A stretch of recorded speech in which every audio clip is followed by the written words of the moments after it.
Good morning, true crime friends. How y'all doing? Listen, court is dark over there today in Michigan. Eid Mubarak to those who are celebrating, but that gives us a time to get caught up on this case, the state of Michigan versus Linda Stermer. Y'all. Like this video, subscribe to the channel. That helps other people find us. We need to talk about this case. Look, I came into this case of Michigan v. Linda Stermer clean and clear. I didn't know anything about the case. I didn't know the history. I had not yet watched the episode of 48 Hours that they did about it. Now I'm all caught up. We've had 2 full days of court. I have gotten all the information and the facts, and I have appropriately prejudged the case. I've decided everything about it. Now I just have to listen to the rest of the evidence to see if what I'm thinking in my head matches what they're going to bring forward in court. Please know, I am not a juror on this case. Therefore, I am permitted to prejudge and speculate wildly here on the internet. You're welcome. Anyway, okay, so look. Let me give you the quick and dirty in this case.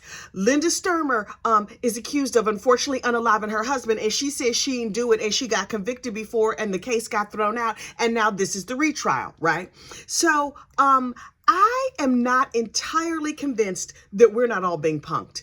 I'm telling you right now, this case is so crazy, so crazy that I just think maybe it's not real. I think that the state is like, look, let's put on a play for the internet, and we're going to see if they really fall for it. We're going to have this woman with really big hair. Clearly, that hair is holding secrets, and we're going to see how the jury votes. So look. Opening statements, right? The district attorney gets up there. She looked like an actress anyway. She's like, hi, I am your elected district attorney, and I'm here to try and convict this lady with the big hair. You see her hair is full of lies, right? I can tell from here. Anyway, I mean, that's not exactly what she said. That's the spirit of what she said. And she was just like, she is an unfortunate unaliver, and we are going to come in here and we're going to prove it to you, all the terrible things that she did to her husband that caused him to slip the surly bonds of this earth. And then she sat down. Please know, I'm here to summarize. If you want like news, you should check with like Reuters or BBC America, something like that. You're not here for news, honey. You're here for gossip. Anyway, then the defense attorney gets up and he's just like, does she look like she would unfortunately unalive anybody? No, she just has fluffy hair because all the goodness is hiding in there. There's not one scintilla of evidence that she did anything wrong. And I was like, did he just make up a word? I think he's over here making up, sir, you're not allowed to make up words. You can't make, you're going to keep making up words as the trial goes along. Great, okay, duly noted, Mr. Scintilla. Okay.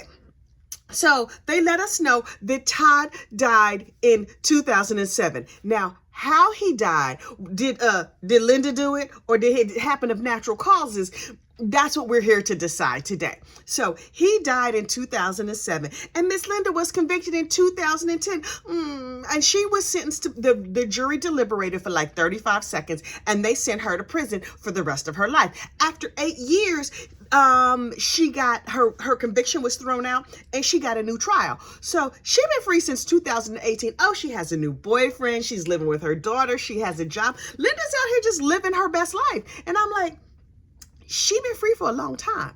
This trial happened like 18 years ago at this point. Okay. Wonder if all the witnesses and all the evidence are still around so that the state can try and convict her again.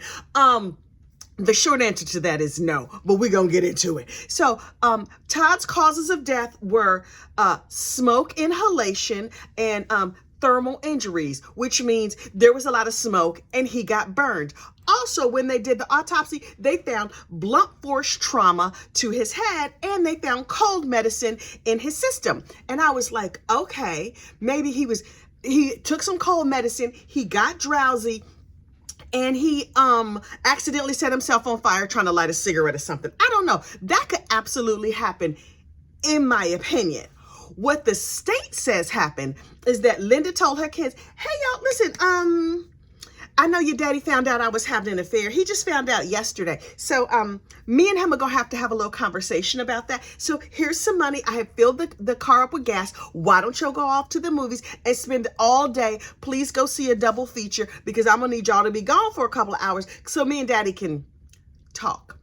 Okay, while she was filling up the car with gas so the kids could go to the movies in the sleet and in the rain and in the terrible weather, like you know how you usually send your children out on a terrible, sleety, muddy, rainy day in your van in the winter in Michigan. Okay. Yeah, because that's what I want. My teenagers driving in the snow. Anyway, while she was filling up the car with gas for them, she got some supplemental gas, just gas in a can, just for herself, just to keep around. I mean, they were on a farm and stuff. And so maybe she needed it for like the tractor, the lawnmower, the other assorted farm equipment. I don't know what equipment is on a farm.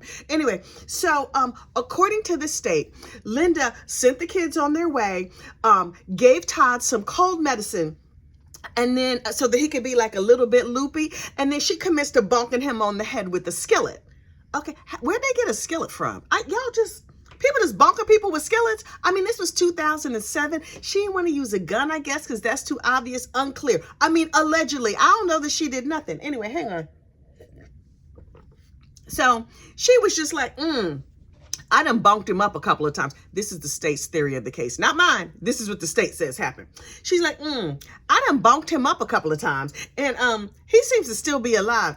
That cold medicine must have sedated him too much. That's okay. I got gas out here in the barn, and so she went and she got some gas and she spilled it. And when she spilled it, she was like, oh, let me mop up the extra. I just wanted to set him on fire, not the whole house. And so she had all these towels with gasoline on them. And so she put them in the washing machine downstairs where they would be nice and safe and protected from fire. When she set him on fire, okay, then Todd caught on fire. It is unclear how he caught on fire. Now, did she light a match and throw it on him? Probably. But the state can't prove how he caught on fire. There was also a fire in the fireplace. Maybe something popped out of the fireplace and landed on him after she put the gas on him. We don't know. Todd went up in flames and Linda was like, oh, well, I guess I don't have to worry about my affair no more. Help, help, my husband is on fire. Let me go outside. And so she went outside and she was just like, okay, I guess we're going to lose that couch in the living room. Okay, I've been wanting a new kitchen anyway. Well, I'll be doggone. Here comes Todd running out of the house on fire. He's flailing around and he's like, help, help, I'm on fire. And she's like, humans are hard to kill. Who knew it was this hard to dispatch a husband? This is why I should have used a gun. Dang it. I mean, this again is the gospel according to Kathy, right? So he runs out of the house and she's like, lay down. And so she pushes him over and she's like, I'm gonna help put you out, like stop, drop, and roll style. So she gets him on the ground and then she goes to get the van to help roll him because he has already stopped. He has already dropped. Miss Linda, if you would have put some of that wet mud and snow on him, that probably would have put him out. But she's like, no, I have a better idea. Instead of rolling him on the ground to put the fire out, I'm gonna roll him with this van. I guess she thought that was gonna be more efficient. So she ran him over with her van. I'm not making that up. That's what actually happened. Now she says it was an accident. And it seems like the type of accident who would happen to a woman who had drugged and bunked and set her husband on fire. She was trying to help him real hard. So she ran him over with the van. I was like, okay. So she runs him over with the van and then she backs up to check his level of deadness. Wouldn't you know it? He is still breathing. I know she was like, this is the worst day. People work really hard to stay on this side of glory, and he is working extraordinarily hard to not slip the surly bonds of this earth. And so she's like, what else is left? I mean, the fire is out. He's just like a molten blob at this point. I don't know what I'm supposed to do. So she lays her body on top of his body, I guess to help expel the air from his lungs, the smoke from his lungs. And then when the CPR people came, they had to drag her off. She kept going back, getting on his body and covering his mouth with her hands.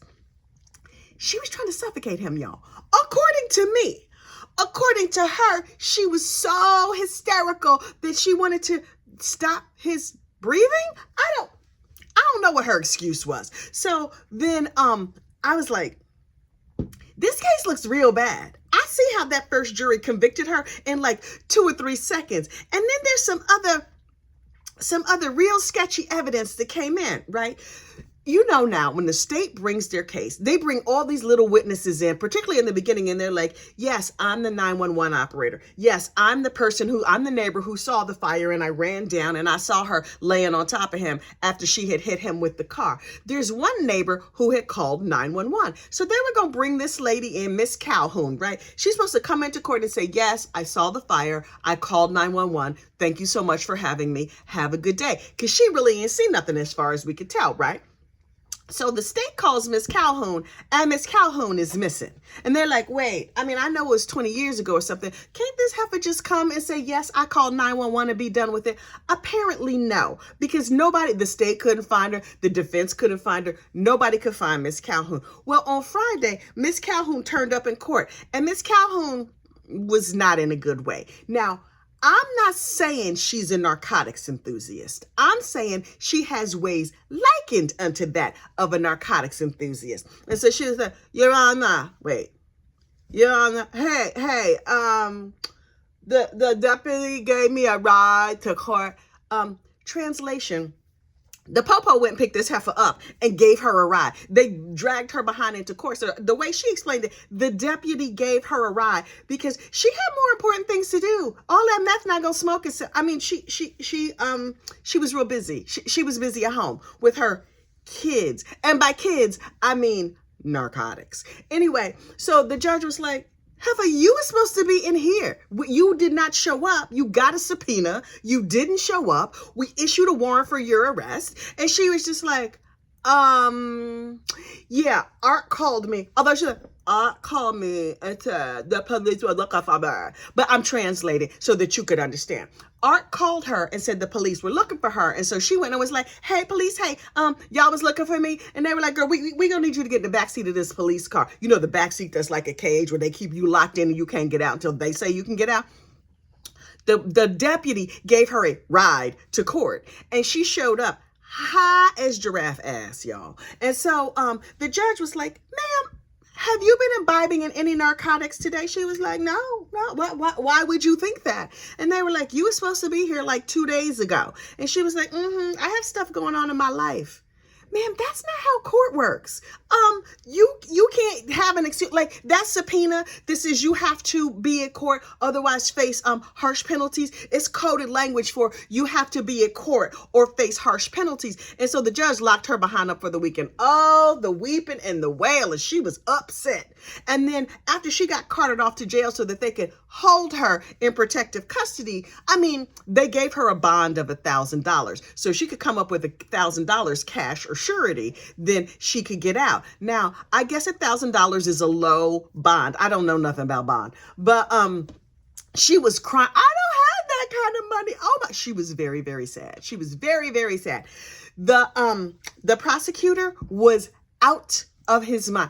Hysterical. Your Honor, who is Art? How is Art reaching out to our witnesses? We don't even know who Art is. Turns out Art is Linda Stermer's boyfriend, and he's a court helper. Now, listen, was he hired by the court? No, but he's helping his girlfriend not go to prison. And so he's just like, hey, Your Honor, it's me, Art. He was in a suit. And I was like, oh, he looks like a paralegal, a lawyer or something. And the prosecution was just like, why is he contacting our witnesses?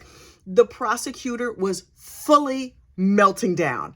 I could not have loved it more. And I was like, clearly, we're just being punked because this is not real. The methy lady, the prosecutor bursting into flames and all the things.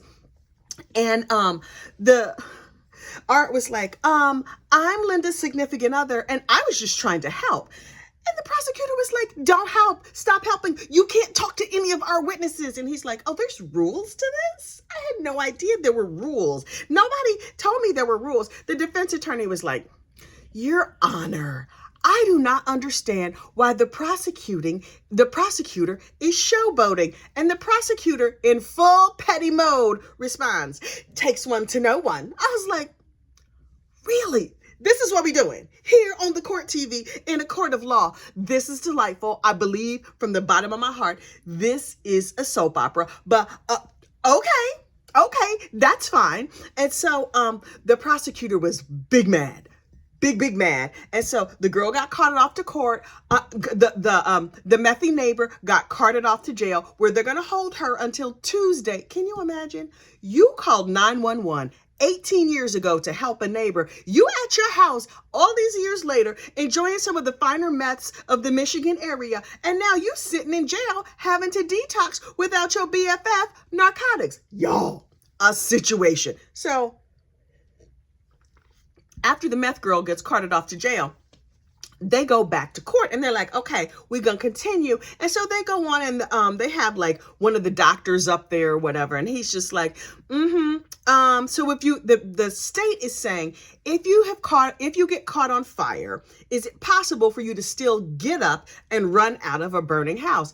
To which, now to me, this is a yes or no question from a medical perspective. People on fire can run. People on fire cannot run. That's all he was asked. This doctor responded, well, I've never been set on fire.